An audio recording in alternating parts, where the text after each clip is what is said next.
for all of us. It's about predicting where the consumer is going and getting half of it right. One of the things we want to do is create ads that don't suck. Embracing change creates great possibility. I'm Alan Hart, and this is Marketing Today. Today on the show, I've got Joe Fullman, Head of Marketing at The Onion and Onion Incorporated. Today on the show, we talk about the history of The Onion and its properties today, which include A.V Club and ClickHole, as well as the primary property, The Onion, how humor is so powerful in what it is that they do. We talk about content marketing and Joe's 3 Ds of content marketing.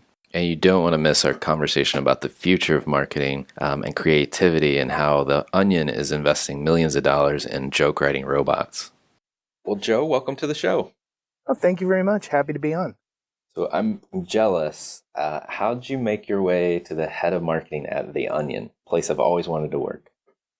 It's a place that I've always wanted to work too. I have been reading The Onion since I was literally a kid. And, I think my route to entertainment marketing is probably different than a lot of people. My resume is probably a little bit more eclectic than most of my peers in the industry. But working for or with or at advertising agencies has been sort of a through line in my career. I was back in New York working as a planning director at Arnold when I saw an ad for a job at The Onion in the middle of the night and decided to, submit a resume. It was a lateral move that paid way less and required moving to Chicago, a city I never really intended on living in.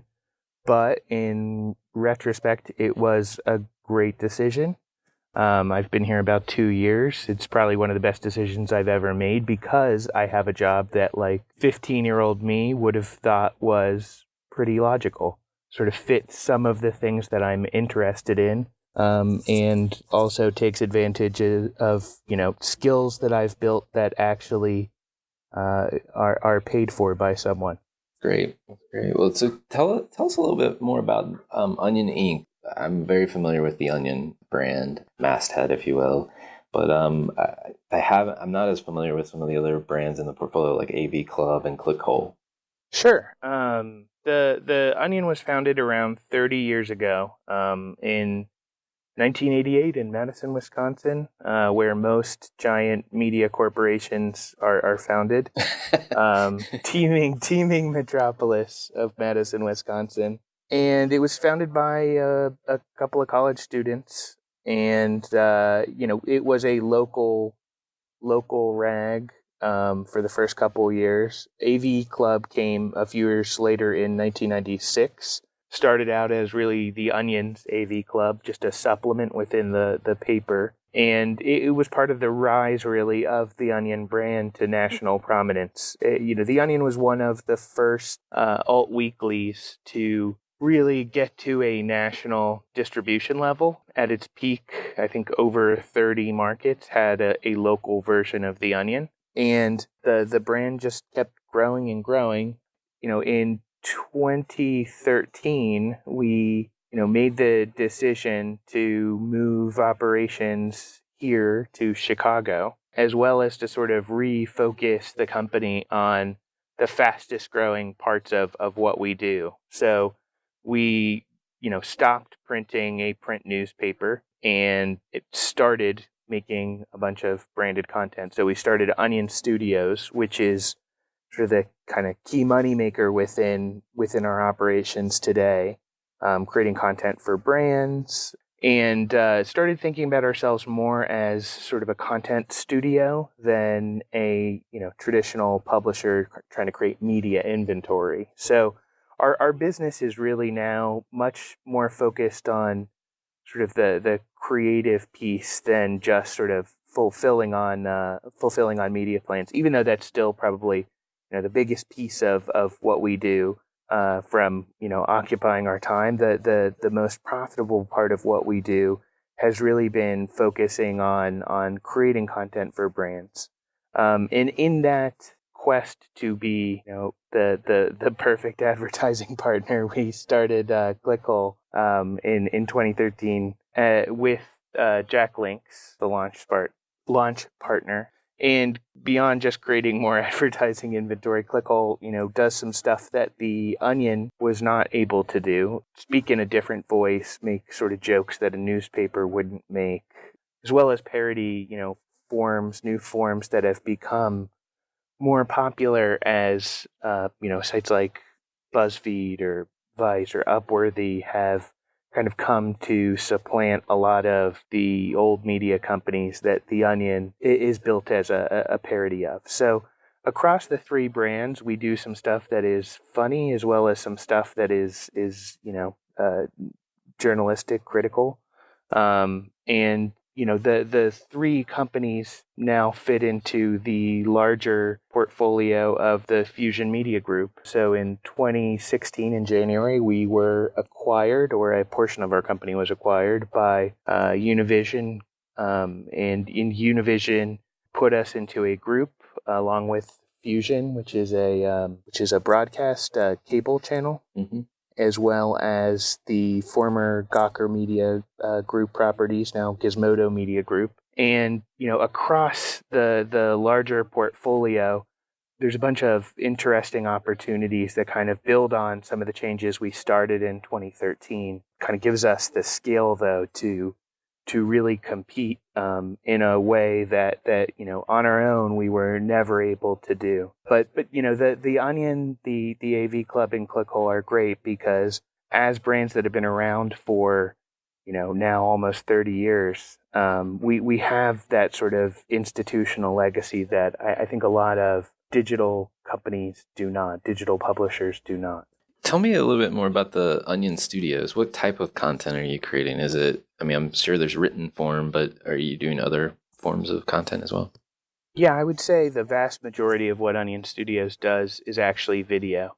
And the shift to video was another thing that sort of happened in that same period of time between, I guess, 2013 and 2015. The production department is probably the biggest unit of what we do. We have a 10,000 square foot soundstage here in Chicago, and produce all sorts of stuff from on the studio side, which is our originals, long form original side, 20, 30-minute shows, all the way down to the quickest Instagram video content types that you can imagine for ClickHole and for The Onion and everything in between. But specifically in the context of Onion Studios, produce a lot of 15s, to be honest, a lot of 15s that would run on our site, sometimes that don't ever see any of our sites, some specifically for broadcast. Create a lot of branded content like shorts. Some of those support a campaign that might come to life on our sites. I would say that's probably the case more often than not, but not always. Our work really spans a lot of different forms, a lot of different formats, and it's really, the scale of creating across the needs of our brands, editorial brands, as well as the needs of advertisers. It gives us enough manpower, enough specialization within the team, enough resources within the company to really be able to tackle any kind of challenge when it comes to production. And that's been super freeing for the editorial teams to just be able to kind of go wild with an idea and use, mostly in-house crews, mostly in-house directors, producers, and be able to bring that to life. And then, on the lab side, it is really that same freedom to do that kind of work for an advertiser. And coming from the agency world, I think that's one of the biggest things that separates us from an ad agency in the traditional sense. We are able to really do everything soup to nuts to create, a broadcast spot. Sometimes, 20, 30 broadcast spots in a month, though that's not generally the timeline we're looking for. We have the scale, we have the manpower, we have the expertise to be able to pull something like that off very, very quickly, without needing to turn to, 5 or 10 different production companies, directors, etc.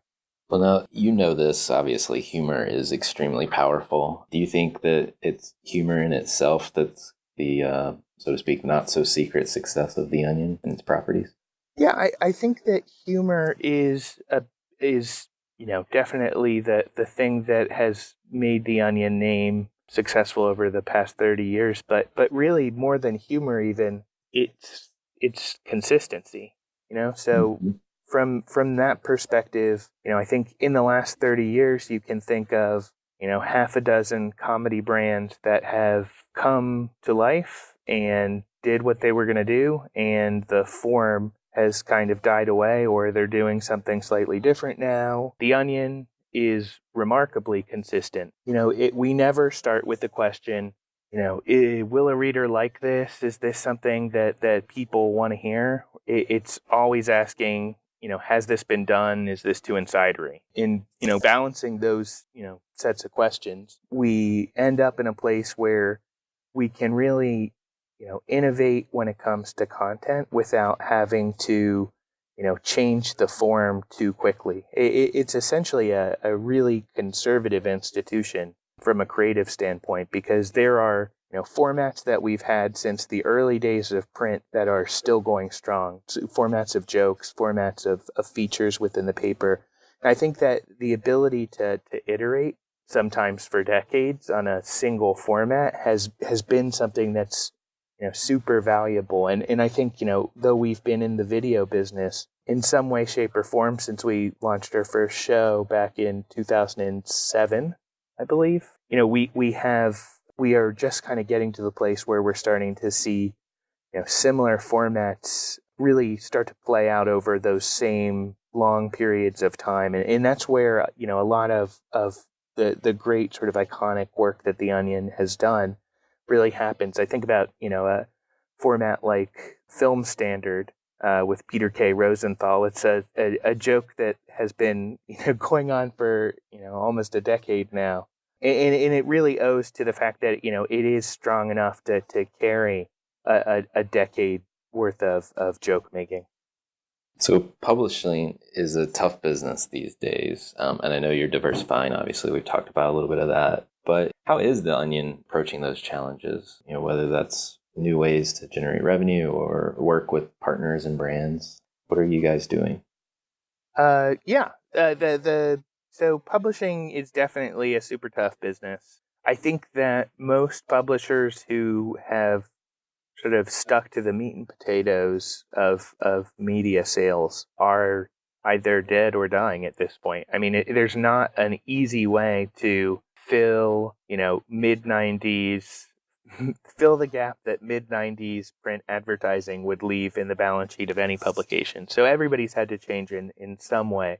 It's kind of interesting how everybody's gone off in different directions. I think about, companies we think of as competitors, and they all have, much more diverse business models versus each other than if you had looked at media companies that would be competing similarly in any other decade of the 20th century. So everybody's sort of specializing in different areas.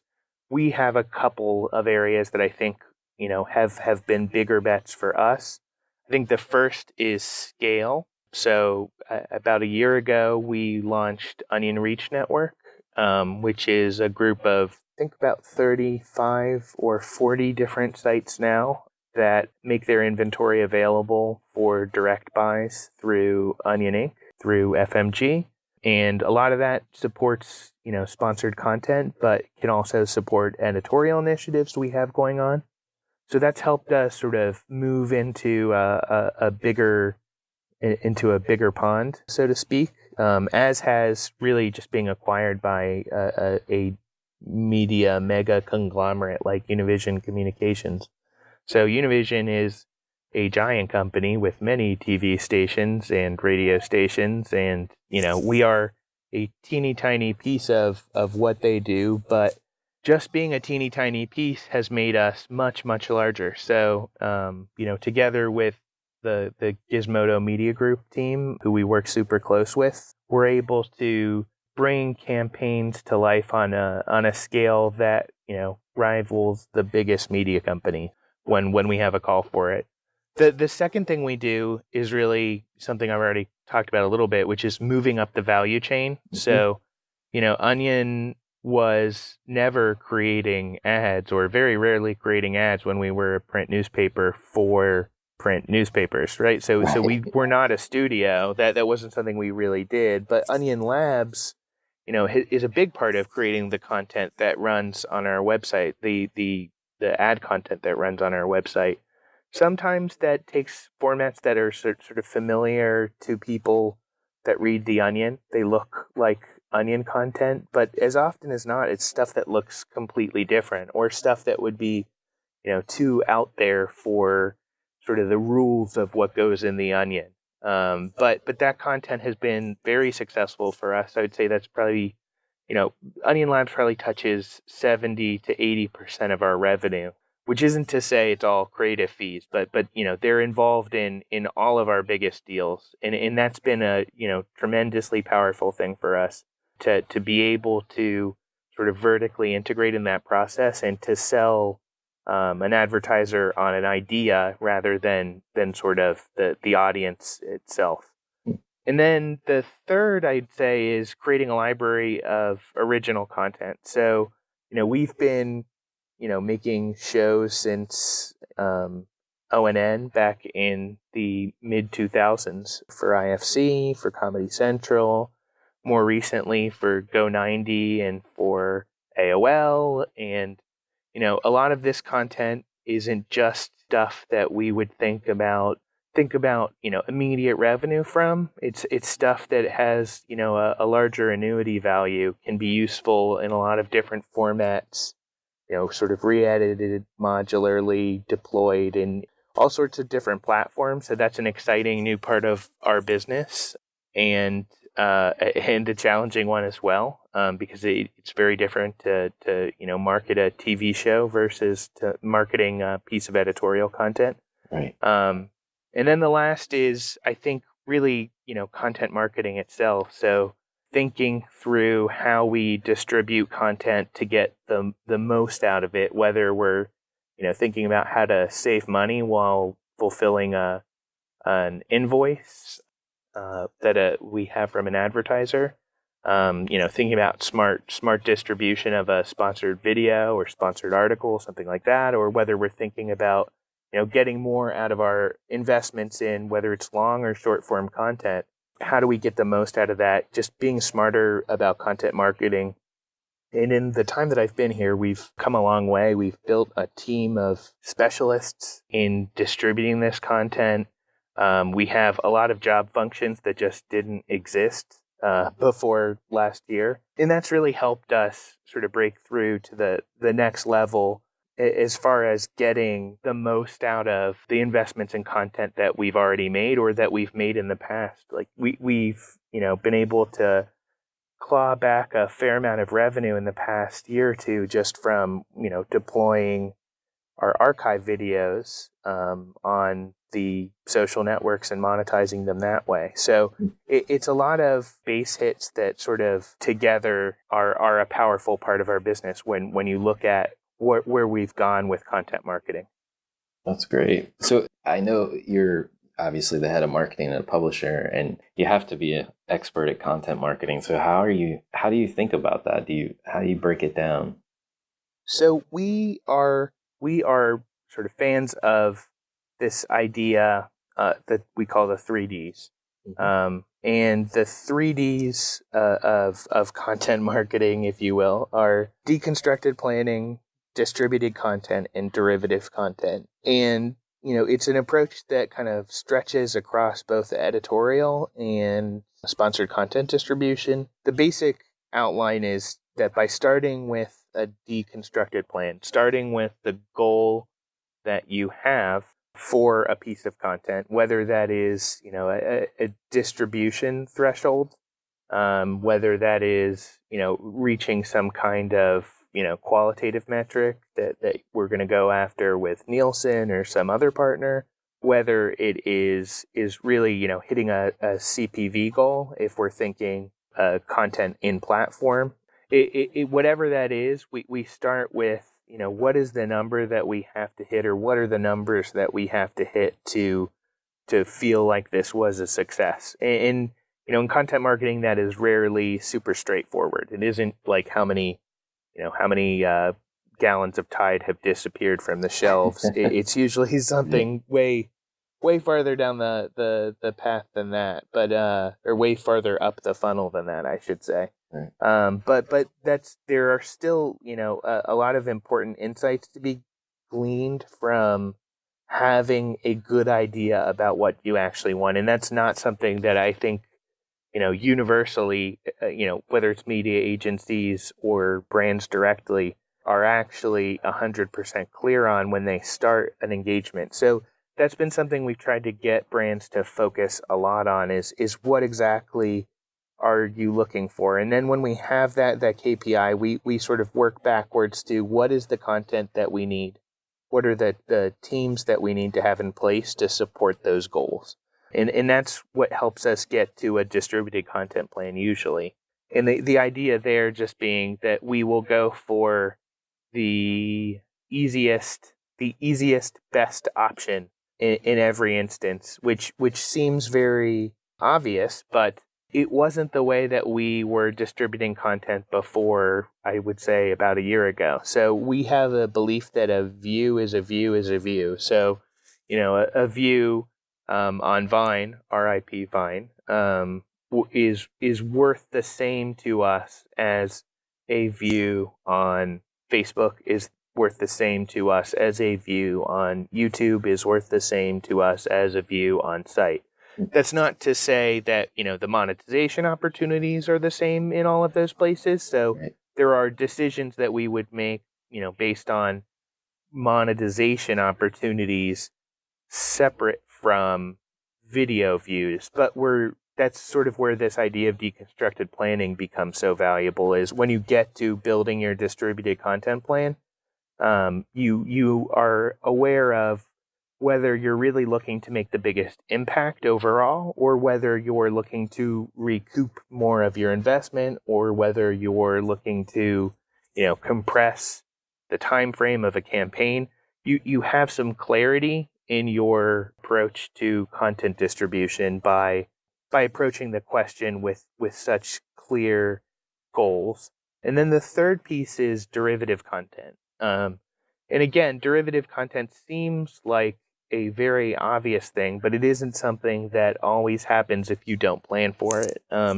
For us, derivative content is, making sure that we've designed each asset that we create in a way that can be either smushed together with something else or broken apart into a bunch of different pieces. So, we try to think of like an intro, an A, B segment in every video. We try to think within each written type, how could we deploy this in different forms, whether that is in a slideshow video, whether that is in some kind of email feature, some kind of interactive feature. We try to put that like lens of planning on content before we actually go ahead and commission something, go ahead and ask for something from our teams, because that gives us then sometimes an extra 30, 40, 50% of our content. It lets us play on different channels, since obviously what works really well on Instagram isn't necessarily going to work on Facebook, much less work on a channel like Twitter. And I would even say looking at what does well on Instagram, it isn't exactly the same as what does well on Snapchat, and a lot of that comes down to how content is consumed in channel, how content is really discovered is probably the biggest factor. But having a really firm idea of what you're trying to get, how you're going to get there in terms of channels, in terms of investment, and then what you have to play around with, gives us this view of what our campaign is going to be in real time that has been very powerful for us as a company. So what tips or maybe suggestions do you have for marketers out there? I think there's a lot struggling with content marketing in particular.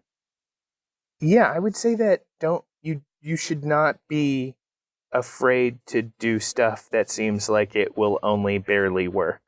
I think that is something that holds back a lot of agency side marketers, because there isn't a clear value in creating work that could get you into a review. That there isn't clear value to, investing a lot of time and a lot of money into something that could blow up in your face. And I think a lot of great ideas don't happen for that reason, and a lot of really stupid ideas end up getting produced for exactly that reason. So I would say that, if something seems marginal, there needs to be some kind of structure in your evaluation rubric for different ideas that allows for real experimentation. And if there isn't room to do that, if you have to, because of the way that you're managing budget, the way that you're looking at work, have to think about, a single thing popping out of that grid at the end of the day, I think it's like going back to that process and saying, am I doing this the right way, right? Like, if I can't take a risk and try something at a relatively, modest scale, what is wrong with this picture? What am I doing in a way that doesn't actually further the aims of the brands that I work for? Because that is oftentimes, the stuff that not only, potentially wins awards or is, transformative with a capital T.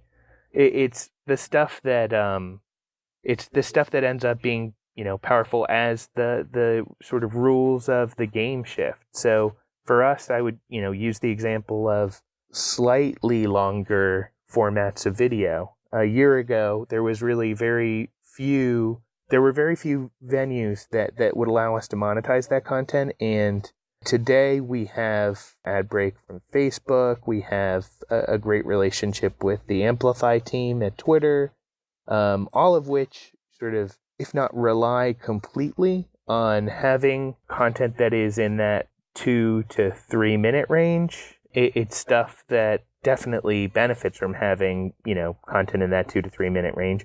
And that was the opposite of the advice that we were getting from everybody at this time last year. And it was really not what we saw working, but we kept on investing in feature types, content types that we thought made comedic sense, that we thought had some future value. And eventually the marketplace found a way for us to really work with those. And now we've got those content types in place. So, being consistent over the sort of longer term is something that comes from, having an appetite for experimentation, having an appetite for relative failure on an ongoing basis. I like that. I like the experimentation and just don't be afraid to try sentiment. So, one of the things I like to do when I'm talking to folks is try to get a little sense of who the person is I'm talking to. And it always, leads us in different directions. So in that vein, I wanted to ask you the question I love asking, which is, what moment in your life do you think defines who you are today? Well, similar to the, serendipity of trying something that may not work, I think back to, having just gotten out of school. I was living in New York. It was the end of the summer and the end of my lease, and I was a few days away from packing all of my stuff into a moving van and driving back to Cincinnati to live with my parents.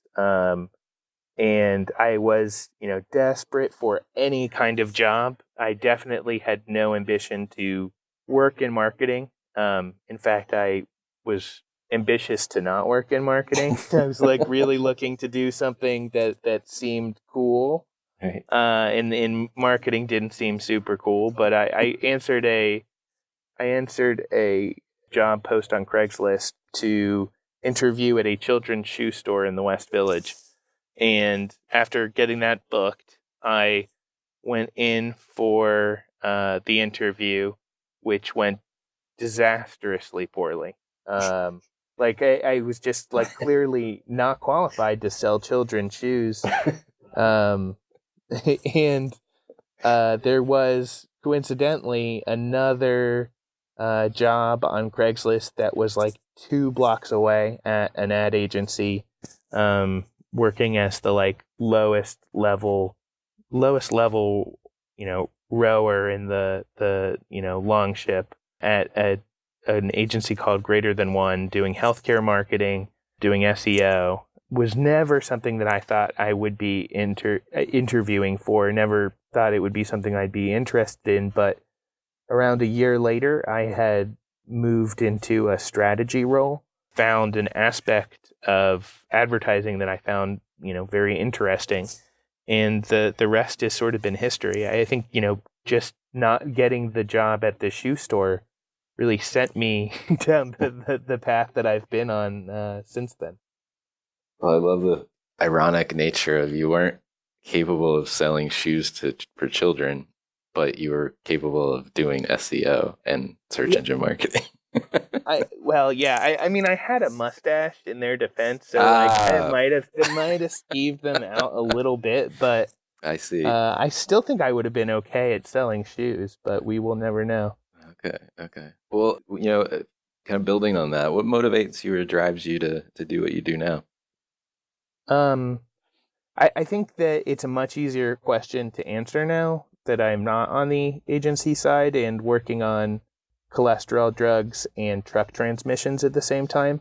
I serve a much more singular master in the brands that I have in my portfolio. So I think it's a desire to serve the institution of The Onion. I think even above and beyond the brand of The Onion. The Onion is something that is almost as old as I am, and it's something that's like innately precarious. A couple years of doing things the wrong way could kill The Onion. So you want to make sure that you are keeping the company on the right path, putting it on a pathway to growth, putting it, in good stead within the greater portfolio that Univision owns, and to serve the people who create all the content, serve the writers, serve the art team, serve the production team. I think as a marketer, as a marketing organization, we are unique within the company in that we are really a customer service role to everyone else, right? We're trying to get their content out in front of as many people as we can. We're trying to create strategic revenue for them so that they can follow crazy ideas like, whether it's Patriot Hole from ClickHole, where they decided to turn into a right-wing news blog for a couple of days, or the Trump Docs, which was this big multi-month project to put together over 700 pages of quote-unquote leaked documents from the Trump administration that launched about a week ago.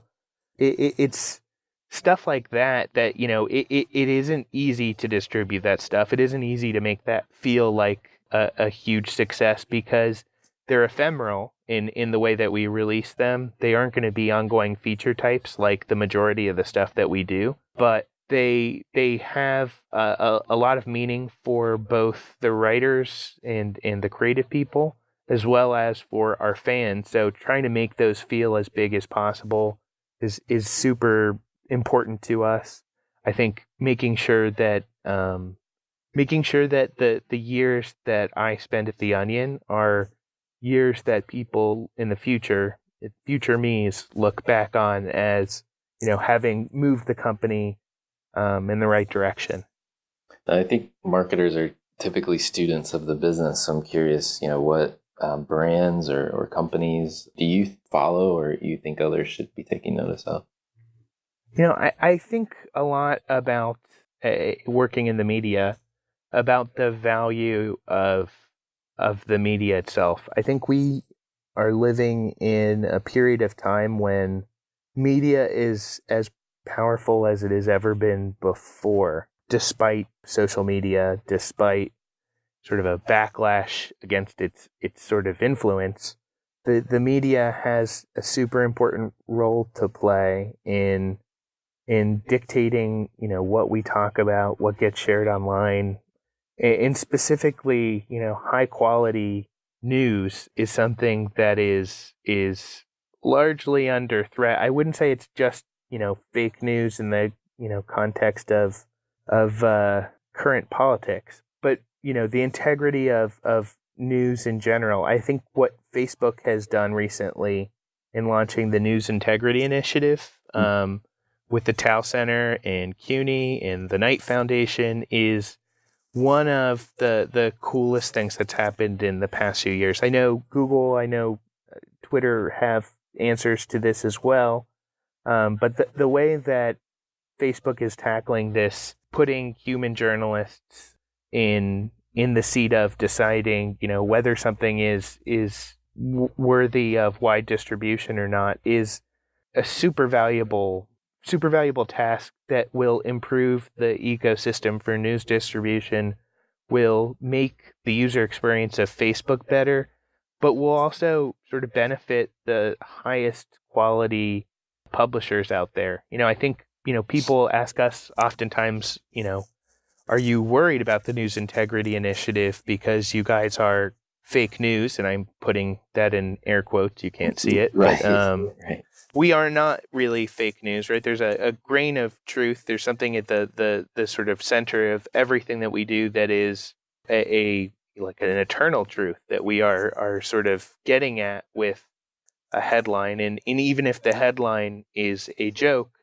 that joke is about something real. And a lot of effort, a lot of love goes into all of those jokes. I don't think that as you sort of move down the quality ladder into other types of publishers who are really just sort of putting out something that was published elsewhere without investigating it, putting stuff out that is of dubious repute, that should not do as well as something that is thoroughly researched or produced within an inch of its life, like a lot of our video is.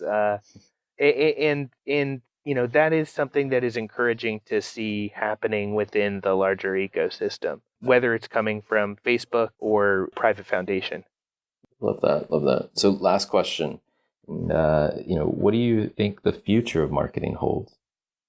I think that the future of marketing is up in the air right now. I mean, like there's a sense in which I could give you my true pessimistic answer, which is to say that I think a lot of the work that specifically creative agencies have been doing over the past 50, 100 years is probably going to change in fundamental ways that are probably not for the better. Not for the better of creative, certainly not for the better of agencies, in that A/B testing and personalization are more important now than they have ever been in the past. I think we're in the midst of a larger effort to work on research across our sites and to think about how and when we display different kinds of articles to users. I know that there are large media companies that are working similarly to sort of personalize the experience of a news site or of an entertainment site to give you, what it is that will keep you on site or in the app for another incremental 5 minutes. That same technology is being used on the marketing side to kind of wring out most of the creativity from the process of creating ads. Programmatic creative, I think, is something that is super duper promising, but also kind of terrifying for exactly the same reason. Over time, I can't see how that same approach doesn't sort of move upstream from just creating banner creative to creating video, from creating video to creating, eventually editorial content to some extent, using that same process. And, where that happens in consultation, at least in the news context or the media context, with editorial participation, I think that could be super exciting, could add value to the experience for consumers. But where that happens, either, where a marketing team is sort of driving that process, or where an agency is just dumping 500 heads and subheads in a couple thousand images into a machine and churning out 100,000 ads to test against different segments, it probably will lead to work that is relatively boring. It'll probably lead to an ecosystem that is relatively boring. So I think it's up to marketers in the field to figure out how to use these technologies without going for the obvious highest return on investment answer, which will probably be an answer that is boring. Well, it's fascinating. It's fascinating. Well, I think in that storyline, the onion is fairly safe. At least my limited, naive understanding of AI is that it still can't understand sarcasm. Oh no, we've invested $200 million into joke writing robots. I don't want that to get out, so we should probably edit it out. But Okay. yeah, it's most of the money that Univision has put in, we've got directly into joke writing robots. It was a fantastic conversation. Thank you so much for coming on the show. Oh, thanks so much for having me.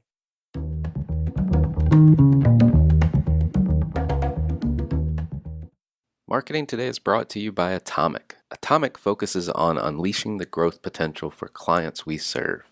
Atomic is a strategic consultancy specializing in business, marketing, brand, and innovation. Our singular goal is to help you accelerate your efforts with the right mix of expertise, analysis, and creativity. Check us out at atomic.com. ATOMCK.com. Hi, it's Alan again. Marketing Today was created and produced by me, with project management by Sarah Williams, audio production by Aaron Campbell, writing and editing by Kevin Greeley, social media support by Megan Woods, art and graphic design by Sarah Dell. If you're new to Marketing Today, please feel free to write us a review on iTunes or your favorite listening platform.